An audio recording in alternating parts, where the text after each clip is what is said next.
Hoy vamos a continuar con la segunda parte de nuestra predicación titulada Alboroto en Jerusalén, parte 2.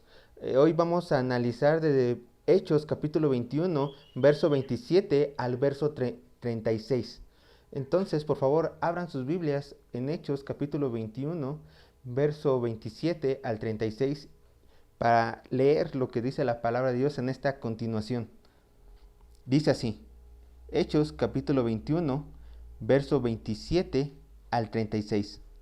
Pero cuando estaba para cumplirse los 7 días, unos judíos de Asia, al verle en el templo, alborotaron a toda la multitud y le echaron mano, dando voces: varones israelitas, ayudad. Este es el hombre que por todas partes enseña a todos contra el pueblo la ley y en este lugar.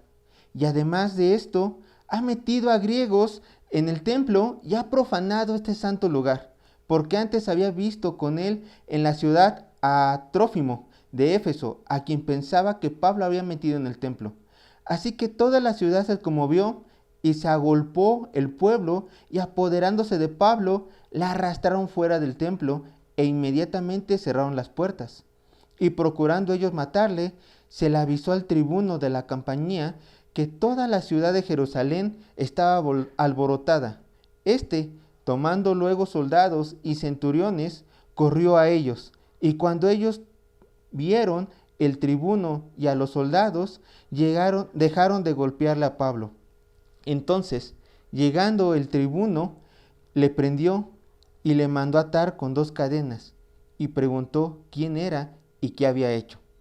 Pero entre la multitud, unos gritaban una cosa y otros otra, y como no podía entender nada de cierto a causa del alboroto, le mandó llevar a la fortaleza. Al llegar a las gradas, aconteció que era llevado en peso por los soldados a causa de la violencia de la multitud, porque la muchedumbre del pueblo venía detrás gritando: muera. Bien, la predicación pasada nosotros vimos desde el verso 17 al verso 26 de Hechos 21, nosotros pudimos ver cómo Pablo llega a Jerusalén, es bienvenido por los hermanos que se encontraban allí. Recuerden que Pablo iba a Jerusalén a dejar una ofrenda, y los hermanos que lo habían recibido, que posteriormente un día después lo recibió Santiago y los líderes de Jerusalén, le dijeron que estaba muy bien toda la obra misionera que él había hecho, y aún les dijeron que también en Jerusalén había muchísimos convertidos, muchos hermanos en la fe, muchos judíos celosos de la misma ley, pero a fin de cuentas amadores de Jesús. Le dijeron a Pablo que, dado a que se habían levantado rumores en contra de él, vean el verso 21 de Hechos 21, dice así la palabra de Dios: estos rumores eran los que se estaban esparciendo.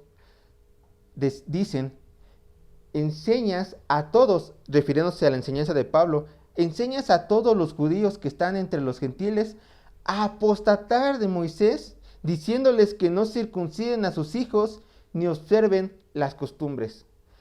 Los opositores de la cruz, los opositores del evangelio que se encontraban en Asia, habían llegado a Jerusalén, judíos opositores, y habían dicho que había un tal Pablo que enseñaba a apostatar en contra de Moisés la circuncisión y a no observar las costumbres. Y desgraciadamente estos rumores no solamente hicieron merma en la mente de los judíos que no creyentes, sino también entre los judíos cristianos que se encontraban en Jerusalén. ¿Qué dijeron los líderes de esta ciudad junto con Santiago? Le dijeron: Pablo, por favor, nos gustaría, para que todos estos rumores dejen de estar circulando, es necesario que tú hagas estos ritos. Vimos que tenía que pagarles el rito y también que se cortaran el cabello a unos hermanos que habían hecho unos votos.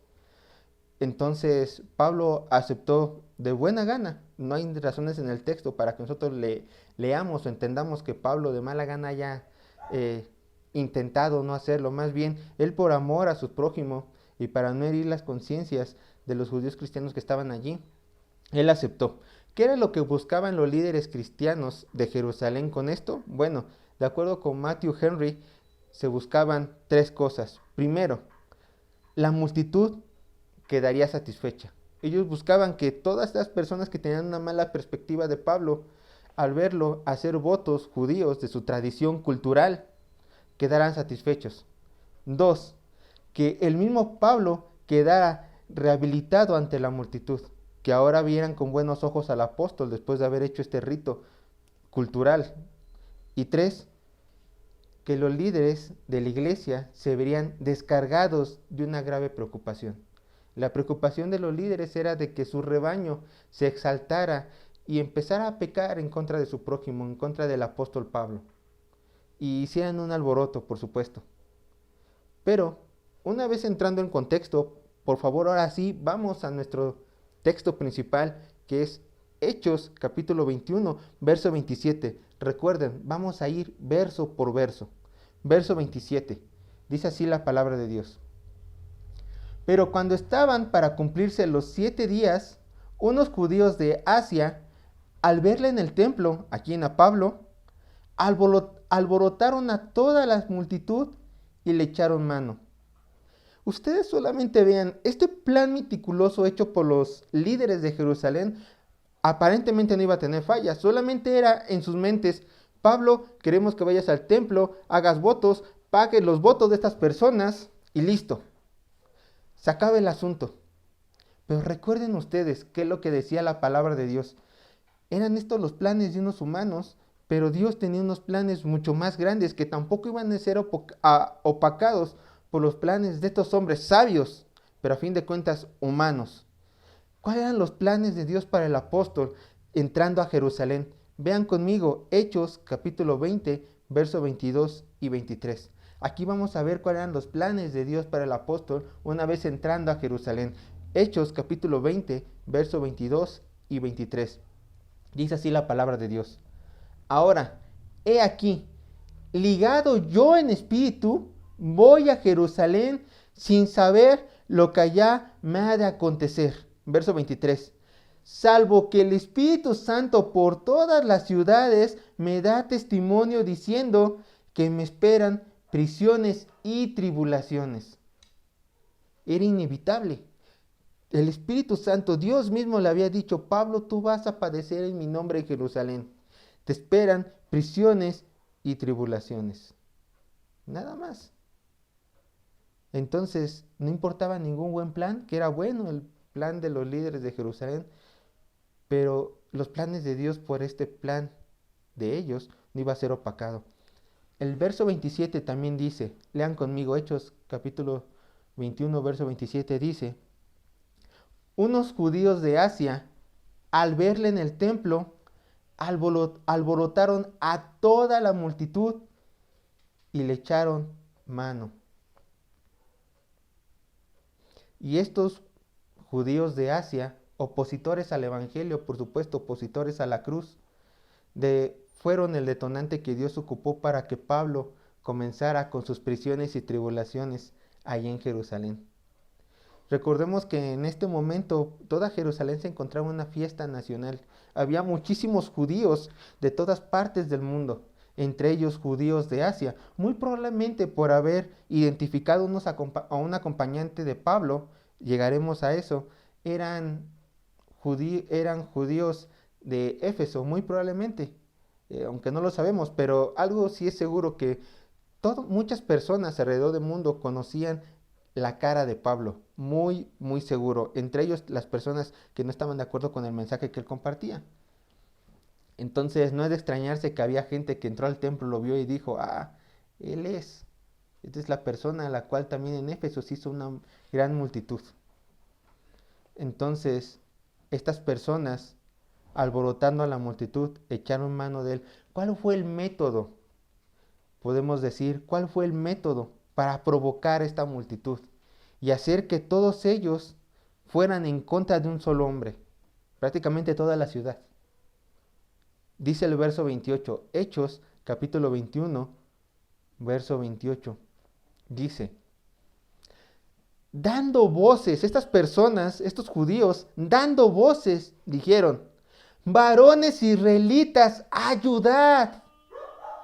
Este es el hombre que por todas partes enseña a todos contra el pueblo la ley y este lugar. Además de esto, ha metido a griegos en el templo y ha profanado este santo lugar.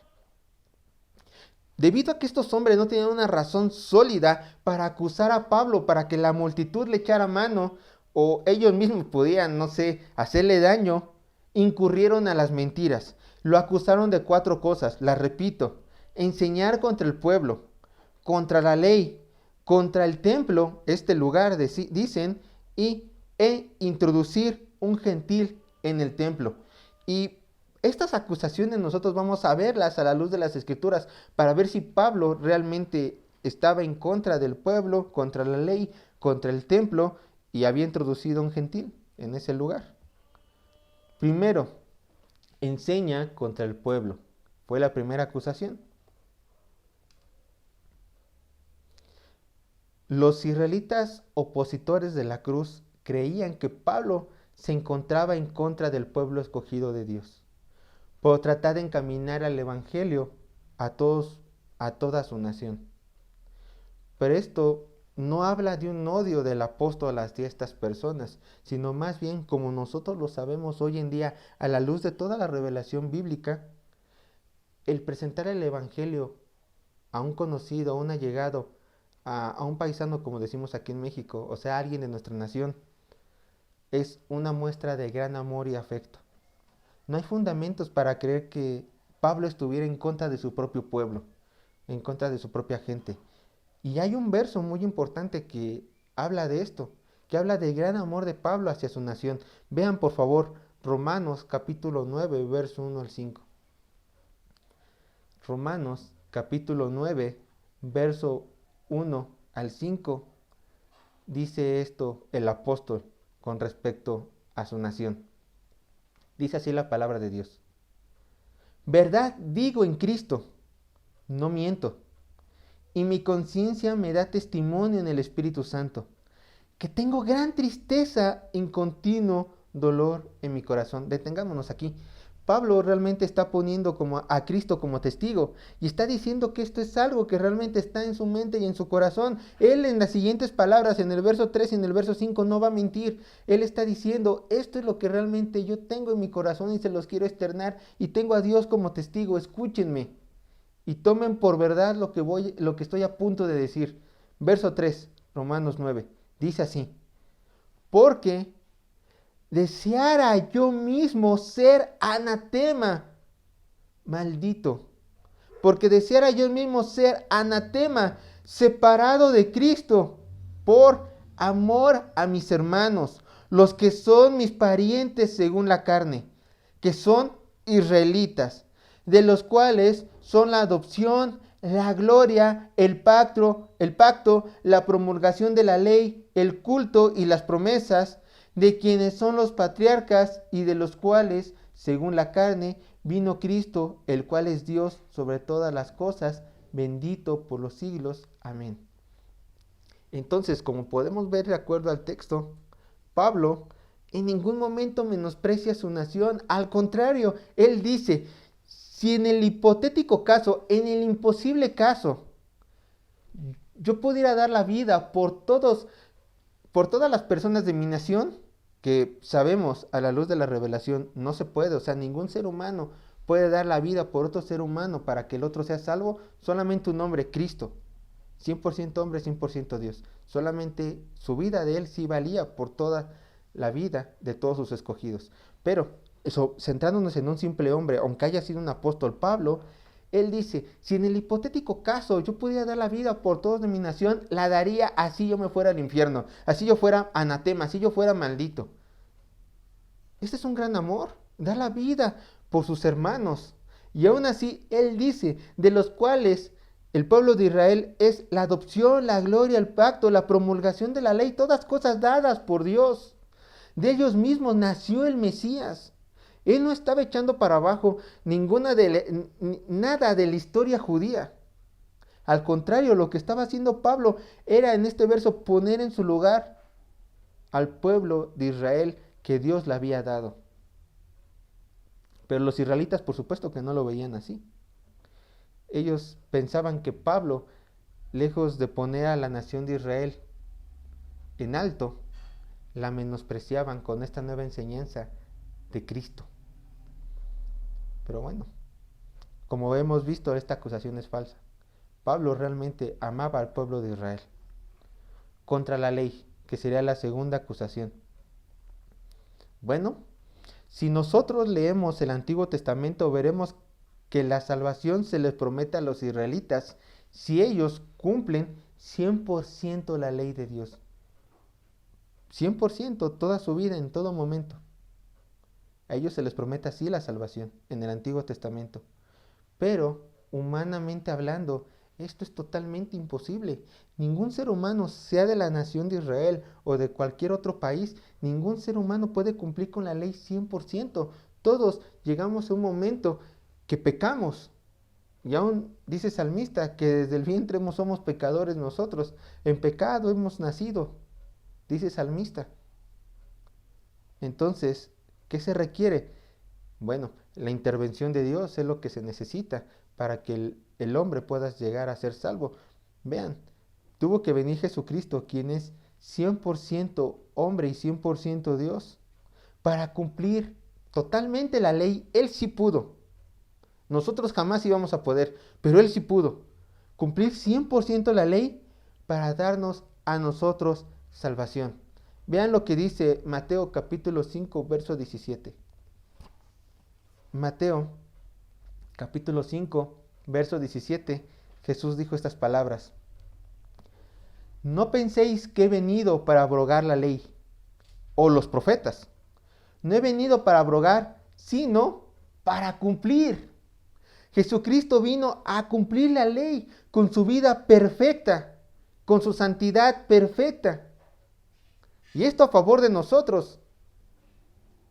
Vean también lo que dice Juan, Evangelio de Juan, capítulo 19, verso 30.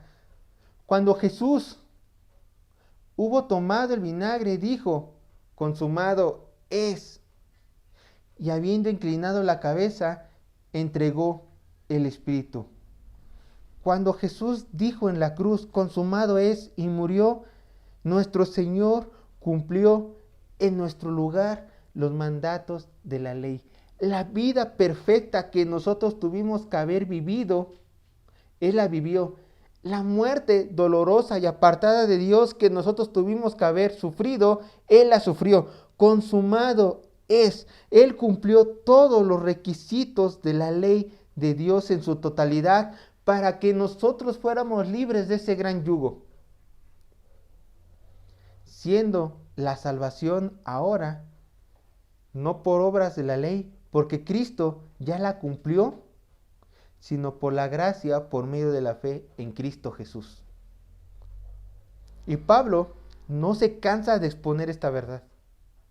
Por eso quizá los judíos lo veían que hablaba en contra de la ley, pero él no odiaba la ley. Así como los cristianos hoy en día no odiamos el Antiguo Testamento, ni ninguna ley cultural o cívica o moral del Antiguo Testamento. Al contrario, él decía: ya somos libres. Cristo ya murió por nosotros. Ella la cumplió. Ya no es necesario ningún rito para que cualquier hombre pueda alcanzar salvación. Ya no es necesario. Vean lo que dice Pablo en Gálatas capítulo 3, verso 10 al 14. Gálatas capítulo 3, verso 10 al 14. Vean el discurso de Pablo en Gálatas. Conforme a la ley, a que queda inválida, para salvación, por supuesto. Dice así Gálatas: porque todos los que dependen de las obras de la ley están bajo maldición, pues escrito está: maldito todo aquel que no permaneciere en todas las cosas escritas en el libro de la ley para hacerlas. Y que por la ley ninguno se justificará para con Dios. Es evidente, porque el justo por la fe vivirá. Y la ley no es de fe, sino que dice: el que hiciere estas cosas vivirá por ellas. Cristo nos redimió de la maldición de la ley, hecho por nosotros maldición, porque está escrito: maldito todo el que es colgado en un madero, para que en Cristo Jesús la bendición de Abraham alcanzase a los gentiles, a fin de que por la fe recibiésemos la promesa del Espíritu. Y continúa Pablo en Gálatas capítulo 5, verso 1 al 6. Pablo continúa su discurso en Gálatas capítulo 5, 1 al 6, dice: Estad pues firmes en la libertad con que Cristo nos hizo libres, y no estéis otra vez sujetos al yugo de esclavitud. He aquí, yo, Pablo, os digo que si os circuncidáis, en nada nos aprovechará Cristo. Y otra vez testifico a todo hombre que se circuncida, que está obligado a guardar toda la ley. De Cristo os desligasteis, los que por la ley os justificáis, de la gracia habéis caído. Verso 5. Pues nosotros por el Espíritu guardamos por fe la esperanza de la justicia, porque en Cristo Jesús ni la circuncisión vale algo, ni la incircuncisión vale algo, ni la circuncisión, sino la fe que obra por el amor.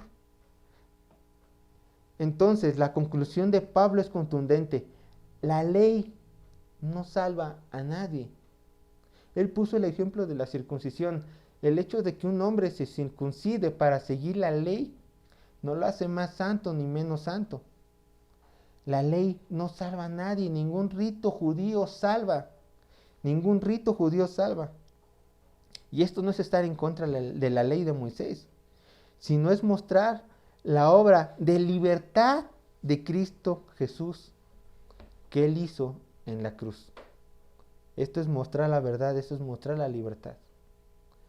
Pero vuelvo al texto, los judíos no lo veían así. Hoy, gracias a Dios, nosotros podemos decir que la salvación es por gracia, no es por obras. Nada de lo que tú hagas te puede llegar a dar salvación. Ningún ritual, ningún rito, ninguna ceremonia, sea judía o no sea judía, nada te va a dar salvación. No importa que tú dones todo tu dinero ahorita con el coronavirus, no importa que tú dones todo tu dinero a gente enferma de coronavirus para que estas personas puedan tener para su recuperación. Si tú crees que esa buena opción, que es buena, si tú crees que esa buena opción te va a dar el cielo, estás totalmente equivocado. Solamente es una buena opción, solamente es una buena acción, solamente mostrarás humanidad allí. Quizá gente te aplauda, yo te aplaudiría si tú hicieras eso, dar todos tus bienes para que gente contagiada de coronavirus pueda tener más oportunidades de medicina. Pero si tú me preguntas, Sergio, por medio de esa donación de todos mis bienes puedo ganar salvación, yo te diré, no, la salvación dice las Escrituras que solamente es por medio de la fe en Cristo Jesús. Es gracia, fe en Cristo Jesús.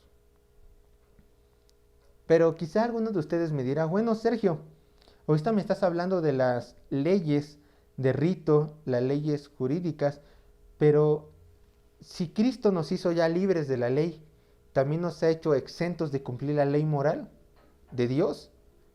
Y no, nosotros ya no estamos regidos por la ley religiosa ni por la ley jurídica del pueblo de Israel encontrada en el Antiguo Testamento. Claro que no. Ya no tenemos que hacer sacrificios, ya no tenemos que diezmar nuestras cosechas, porque a lo mejor tampoco tengamos cosechas. Pero la ley moral de Dios sí debemos de cumplirla. ¿Por qué? Porque tampoco se contrapone con lo enseñado en el Nuevo Testamento. Recuerden que Dios es el mismo ayer, hoy y por los siglos. Y moralmente hablando es así. Lo que es la ley religiosa y jurídica solamente era para el pueblo de Israel. Nosotros no somos israelitas y nosotros ya no estamos bajo la ley. Ahora estamos bajo la gracia en Cristo Jesús. Pero la ley moral de Dios siempre ha sido y siempre será. Por lo tanto, ¿dónde podemos ver más claramente la ley moral de Dios? En los 10 mandamientos.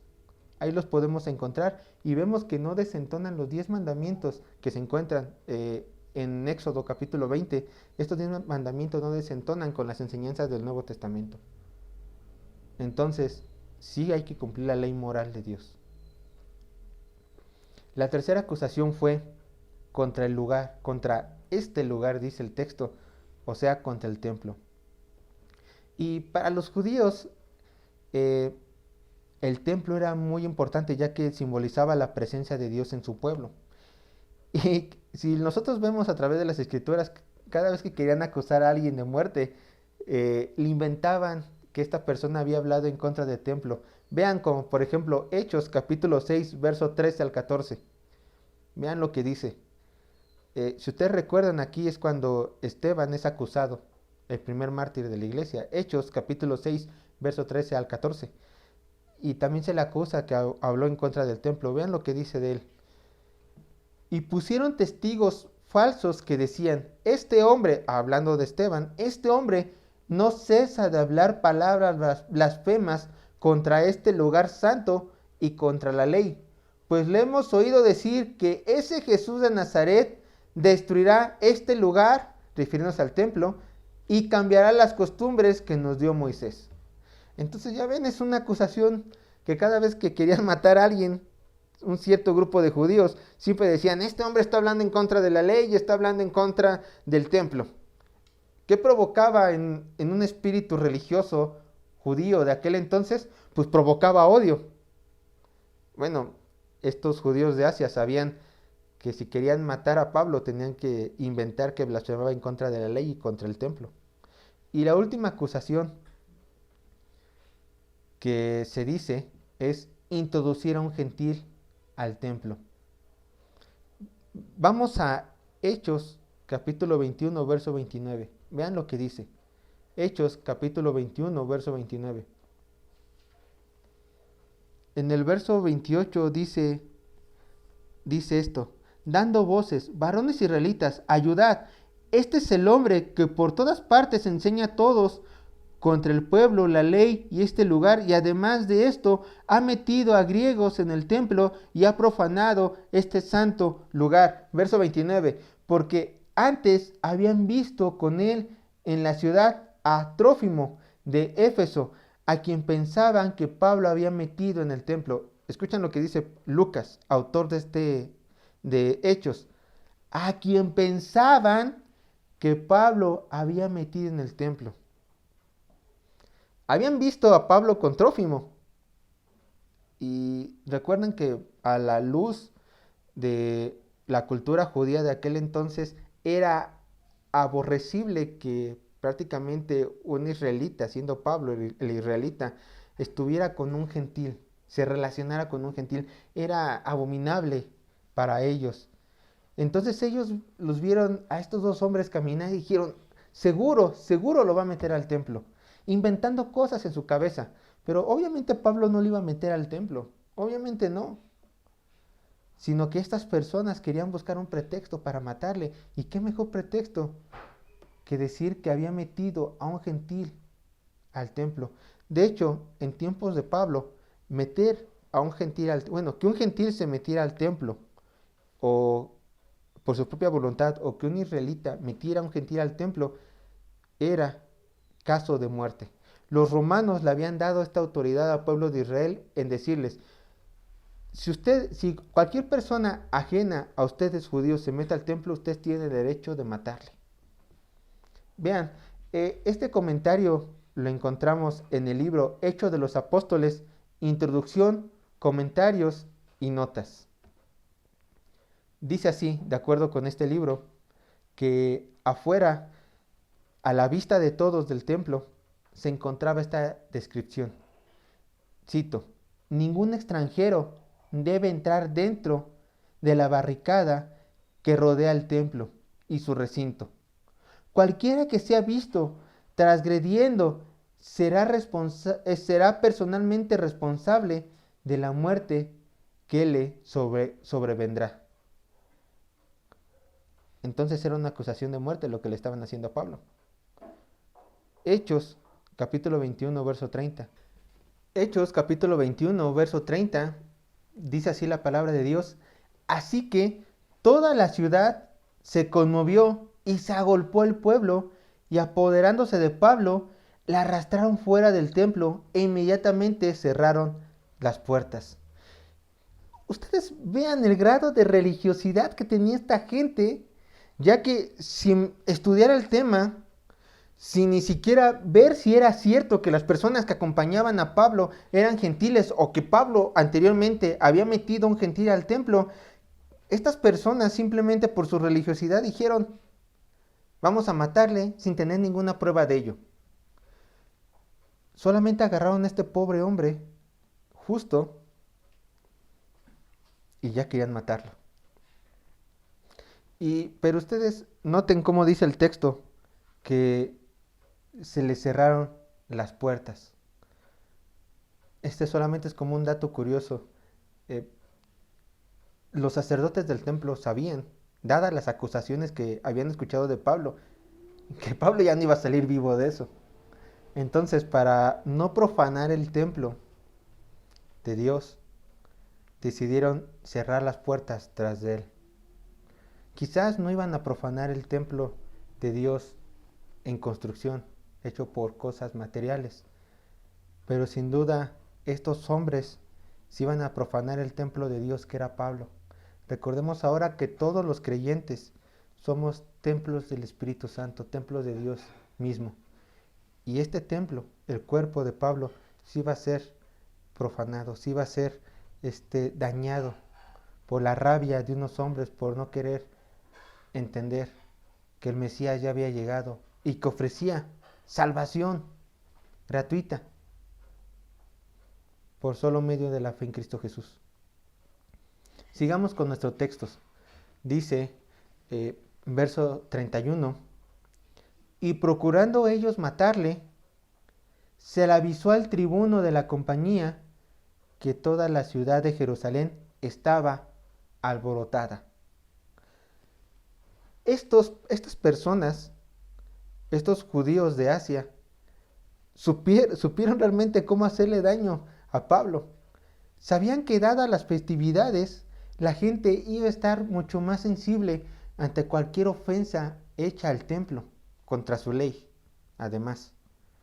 Entonces ocuparon toda esta religiosidad para alterar no solamente a los que estaban en el templo, sino a toda la ciudad. Y esto llegó a los oídos al tribuno. Un tribuno era un líder encargado de 1000 soldados. Dice el verso 32, o sea el tribuno, tomando luego soldados y centuriones, corrió a ellos. Y cuando ellos vieron al tribuno y a los soldados, dejaron de golpear a Pablo. Por lo menos este tribuno, que estaba a cargo de 1000 hombres, agarró mínimo a 2 centuriones. Está hablando en plural, y centuriones. Mínimo agarró 2 centuriones. Y recuerden que un centurión estaba a cargo de 200 soldados. Entonces, el tribuno, más los centuriones, más los soldados, eran alrededor un poco más de 400 gentes. Alrededor. Entonces, 400 soldados del Imperio Romano bajaron, y fue cuando la gente vio que el problema iba en serio, ya que la autoridad se iba a meter. Dejaron de golpear al pobre Pablo. Padecimiento tras padecimiento. Y nuestros últimos versos dicen esto, verso 33 al 36. Entonces, llegado el tribuno, le prendió y le mandó atar con 2 cadenas y preguntó quién era y qué había hecho. Ante los ojos del tribuno, Pablo era un criminal, por eso lo encadena públicamente. Pero, verso 34, pero entre la multitud, unos gritaban una cosa y otros otra, y como no podía entender nada de cierto a causa del alboroto, le mandó llevar a la fortaleza. Verso 35. Al llegar a las gradas, aconteció que era llevado en peso por los soldados a causa de la violencia de la multitud, porque la muchedumbre del pueblo venía detrás gritando, ¡muera! Bueno, con esto nosotros podemos decir, si todo lo que le acusaban a Pablo era mentira, ¿qué hizo este hombre para que su misma gente le gritara que muriera? Si nosotros ya vimos sus acusaciones, vimos que todas eran mentira. Entonces, ¿qué hizo Pablo para que la gente le gritara que muriera? Sus mismos connacionales. Simple, seguir a Cristo. Solamente él hizo esto, seguir a Cristo. Y Esto es suficiente para despertar el odio de los hijos del diablo. Solo serle fiel a Cristo hará que las personas que antes te llamaron amigo, ahora te vean como enemigo y te griten que mueras. Eso es suficiente. Si tú le dedicas tu vida a este Dios poderoso, a este Señor Santo, la gente que tiene su vida entregada al diablo te va a ver tarde o temprano, más temprano que tarde, por supuesto, como enemigo de ellos. Así es la vida del cristiano. Así es la vida del cristiano, teniendo al mundo alrededor nuestro gritándonos en cada momento que muera. Tú prohíbes, tú dices que el aborto está mal, muere. Tú dices que está mal ser feminista, muere. Tú dices que está mal que decir que el homosexual va a ir al infierno, muere. Bueno, hay que defender antes la palabra de Dios. Y no es que el cristiano esté en contra de las personas, por supuesto. Nosotros estamos llamados a amar a todas las personas, siendo ellas aún nuestros enemigos. Pero lo que no podemos compartir son las ideas que están en contra de la misma palabra de Dios. Pero la gente seguirá gritando, que mueran, que mueran, que mueran. Por favor, acompáñenme a estos dos últimos textos. Mateo 10, versos 17 y 18. Vean lo que dice nuestro Señor. Mateo 10, versos 17 y 18. Dice así nuestro Señor Jesús: y guardaos de los hombres, porque os entregarán a los concilios, y en sus sinagogas os azotarán. Y aun ante gobernadores y reyes seréis llevados por causa de mí, para testimonio a ellos y a los gentiles. Esto es lo que le estaba pasando a Pablo. Gente lo torturó, le golpeó, pero Dios iba a ocupar esta experiencia para llevarlo con gobernadores y aún con el emperador. ¿Para qué? Para dar testimonio de nuestro Señor Dios Jesucristo a los gentiles. ¿Y qué nos espera a nosotros? Pues, si Dios así lo quiere, los mismos padecimientos que Pablo, quizá. No estamos exentos. Vean lo que dice Mateo 10, verso 21 y 22. Dice así, Mateo 10, verso 21 y 22. El hermano entregará a la muerte al hermano, y el padre al hijo, y los hijos se levantarán contra los padres y los harán morir. Pero el verso 22 dice esto: y seréis aborrecidos de todos por causa de mi nombre. Aquí la promesa. Esto suena muy triste, y humanamente hablando realmente sí va a ser triste. Sí es triste. Pero nuestro gozo tiene que superar esta tristeza terrenal, porque vean la promesa: mas el que persevere hasta el final, este será salvo. El que persevere, el que no se deje derrotar por todas las aflicciones de este mundo y mantenga el nombre de Dios en alto, sin blasfemar en contra de él, este será salvo. Entonces, cuando se nos venga estas grandes pruebas, cuando la gente nos empieza a decir, por defender la verdad encontrada en la palabra de Dios, nos empieza a gritar que mueran, si nosotros perseveramos hasta el final y somos fieles a nuestro Señor Jesucristo y a la verdad revelada en su palabra, solamente nos va a esperar felicidad eterna en el reino de los cielos. Y eso es lo que le esperó a Pablo al soportar todo lo que soportó. Hoy en día podemos decir que Pablo se encuentra en el reino de los cielos con nuestro Señor, gozando, ya no llorando por los golpes, sino ahora regocijándose porque él pudo acabar bien la carrera con la cabeza en alto.